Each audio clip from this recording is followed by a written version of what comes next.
Okay, so this is going to be a short video, hopefully he says every single time. I'm just going to learn a few details about the recent Frostnite update. Now it's actually live in-game, so the first thing to say, and thankfully I've muted the sound, I think, so the llamas don't shout at me every time I log into the llama page. The llamas have changed, of course. We now have these holiday llamas, and you can see, you click on it, it's basically the same as the Fortnite Mez llamas or the rad llamas before. You get 500 tickets, or whatever type it is, and you get some epic gear or hero based on the specific type of events. In this case, it's the Frostnite events or holiday characters. Secondly, they've updated the shops. You can see things like this are back. These are like gold dust. You want to buy them straight away. I actually got her straight off because I had enough gold coins, so I went straight for that. Of course, we've got Zenith, the character who looks super cool, but if I'm rightly, he's not overly useful unless you use sniper rifles, which I do not particularly, but it looks cool, so, well, you know, always good to have every single hero in the game if you can, and cooler ones for those one-off times you want to use them. Nice weapons if you haven't got them, definitely get them. To be honest, gold is relatively easy to come by if you play every day. Get the gold, get the items, case closed. So, a couple other quick things. Firstly, thankfully I muted it so you can't hear all the ridiculous sound effects that come from this, but you've got the Holly Jolly Ransom storyline, so I've just I've done most of it already. Not really hard to do, to be honest. But the important detail actually about this, and it's a very minor thing, is if you let's see, I've got this in private. Yeah, I've got this in private. If you decide to go for the mission and you just want to do this one next, this is the next one I'm going to do. I've got to destroy the vending machines. Okay, that's cool. If you click on play now automatically, it takes you to this screen, which is, just cancel that, I don't want to do that. Takes you to Crackshot's neighborhood, and except for the very first mission, which you have to find ransom notes randomly, which is quite funny to us if you listen to the storyline, kind of funny. It takes you this choice of two, and these are kind of painful. They're kind of like miniature supply drops. They drop presents 3 times throughout the course of 15 minutes, and it's 1 present, then 2 presents, then 3 presents at the same time. They're spread out a little bit, and to be honest, unless you've got friends with you, it's really quite painful to protect them all, and playing the mission repeatedly is a pain in the butt. However, if we just go back, and I can remember which one is it this one? Yeah, it's that one.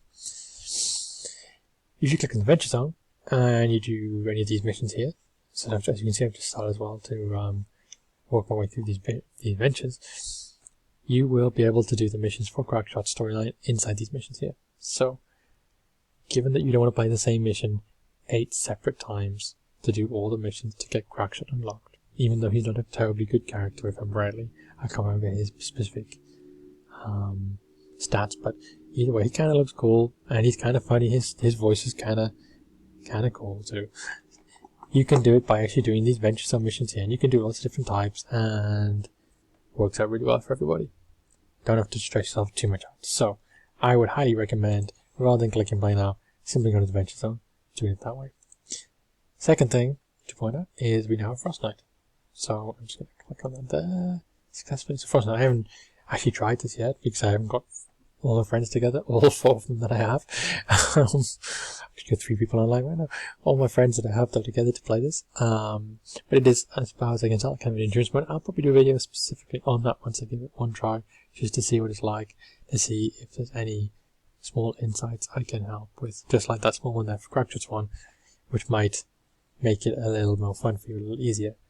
However, the third thing is ventures, and you saw ventures just there actually in the map already, and I can see to level 6. I've actually got to level 7 in a bit. I've only actually played a few missions. They definitely have dropped the experience points caps. I need to check the exact numbers, and I might do a video on the exact numbers at some point in the next week or two, once either someone has worked it all out, probably someone will do, or if I actually do it myself, probably unlikely. But ventures, for the most part, have not changed an awful lot. The actual basic things, you do the missions of different types, much like you do in the normal game. They rank from easy through to hard, depending on what you fancy pushing yourself towards. Your level is based on the level of the missions you've been doing, the experience points you've been gaining. So it doesn't matter that in normal things you're level, and I'm 77 for example here. Doesn't matter, you're still level 6, 5, 3, 12, whatever it is that you go to in this mode. So, gotta work with that. Now, a couple of quick hints that can help out. Firstly, obviously, if you play with friends, this will go up, so it means you can access higher missions, because these missions are all determined by your level here. So if your level is higher by having 2 friends who, even if they're level 6 each, your level will then be buffed up to like 9 or 12. I forget the numbers, exactly the calculation. But that will mean you can push yourself up to something like 18 or 21. And each time, as you can see, if you just go through here, each of the missions, as you go up in experience points, so level 3, you got, let's find, oh, I can't find one, great. Wait, when you really want one, you can't find one. Okay, there we go. So this one you've got 2175 experience points bonus for doing one of these ones. However, if you do one of these ones, any of these red ones, it's the bonus XP is 2650. And so if you do these ones up here, again, the XP will probably be closer to 3000 if you do the next level up, or 2900 probably. So, while with playing with friends is the first thing you do, or even if you just play in groups, helps buff up your level. The second thing, that's a slightly more minor point that maybe isn't obvious to everybody, is that if you do a resupply, you get more experience points than if you do Fight the Storm. Right now, that's not obvious. Actually, it's very easy to show you here. So they both have the same experience points: 2175 bonus experience points plus the. You click on for rewards. You get normal venture XP as well as the bonus venture XP.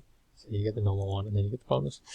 So you're going to say, well, they seem to have the same XP to me. You know, all these yellow ones. 2175. However, even though they all have 2175 XP bonus, resupplies are by far the quickest and easiest mission you can do in the game. They take 10 minutes. Use an Outlander, you can have the mission done in 5, to be honest. If you do it with friends, you can do it in 3. You have to play out the full 10 minutes.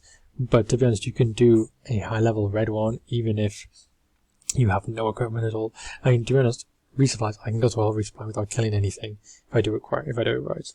Using an Outlander, something like anti-material dress, or if I use Fossil Southing. Now, of course, the bonus in benches this time is that Outlander's Punch, which you require to do a resupply quickly, is free. No energy cost at all. You can spam it literally constantly, which is amazing, because then you can just run through these missions really fast, collecting gear. Inside 10 minutes, I can do probably 3 of those before I've done some of these other ones, just because it takes time to do. Fight the Storm, you gotta build the defenses. You gotta find it, you gotta build the defenses. You gotta then run through the 8 minutes to protect the Atlas. It takes more than 20 minutes. I can run at least 2 resupplies in that same time with the XP. So XP per minute is clearly better for something like resupply than it is for Fight the Storm. I would say, of course, Destroy the Encampments as good XP per minute as well, because it's a 10-minute one too, but obviously it's more difficult because you actually have to kill things. And if you're doing this one here, for example, level 15, mine level 6, the minute adventures, your weapons are going to be you're going to be a bit outgunned, right? Your weapons are going to be a bit low level. So it's going to take you a lot more effort to kill things and destroy the encampments than it is just collecting gear in this and not killing anything at all. Collecting gear costs you nothing. Of course, there is the other side bonus that, of course, in ventures you start with nothing, so everything you gain in resupply becomes your stuff that you need to use. So, in all honesty, you should be doing resupplies at your very first missions every single time things refresh before you worry about the other ones. Of course, things like Survivors is quite easy, right? Everyone can do Survivors quickly. Not that one, I've already done that one because it was just fast to do with a couple of friends who don't have particularly good Outlander get-ups. But I would always go for these ones first. If I'm playing solo especially, I can do them solo, no problem at all. And then maybe these ones before we look at these two here. Building radars and rescue supplies. Of course, Survivors, of course, you should always be playing the ones which are the storm ones, right? Don't bother wasting your time, to be honest, with these non-storm ones. You get more than double the XP by doing a storm one, plus other things. You want the snowflake tickets, you want the pure rain, because these things are worthwhile your effort. And the last thing is, it seems to be, though, obviously only it's level 7 to 8, but it seems to be that the actual points in the XP in the level that the items come out are the same as last time, because there was a legendary llama at level 5, there's one at level 10. I'll find out, but I'm sure the weapon won't be at 13. So it's similar-ish things, but it's much less. I think it's literally taking me 5 or 6 missions to get to this. So well worth playing with friends, well worth doing the most efficient use of your time missions, and well worth doing adventures this time, because to be honest, if you ignore the grind a little bit, the rewards really good. And I find, to be honest, playing back at level 1 is kind of fun, because to be honest, you're playing these missions like go back a second. If you're playing like in County Valley, it's from at the minute, you know, your level whatever. Oh, scroll. You know when you want to scroll fast. Okay, there we go. I'll do level 52, whatever it is. These things, I mean, they're good. They're enjoyable, but you know, they could be a little hard, and also you can be a bit samey because you know what, you've done some of these missions a bunch before, in the starter mission a bunch before, and you've got all this cool equipment. You know, you've got your highly cool characters with all your my backpack, all your cool equipment and weapons and stuff that you've got currently equipped and whatever. So doing ventures actually maybe a little bit fun just to take yourself outside of your comfort zone, at least for a little bit. And if they've reduced the grind, which they seem to have done, and if you use a bit of nous, you can actually make the whole thing a little bit easier. So there you go, 10 minutes. That was not short enough, but anyway, a little bit of hints for a few bits there. Game is exciting right now because these extra bits. I will probably do a video, like I said, on the endurance mode on Frostnite once I get a go of it and try it out. And I'll probably discuss as well the actual title XP at some point soon and the list of rewards, just so that everybody knows how we are doing with that. So cool. If you liked the video, feel free to press the little like button, and I'll see you guys all again next time.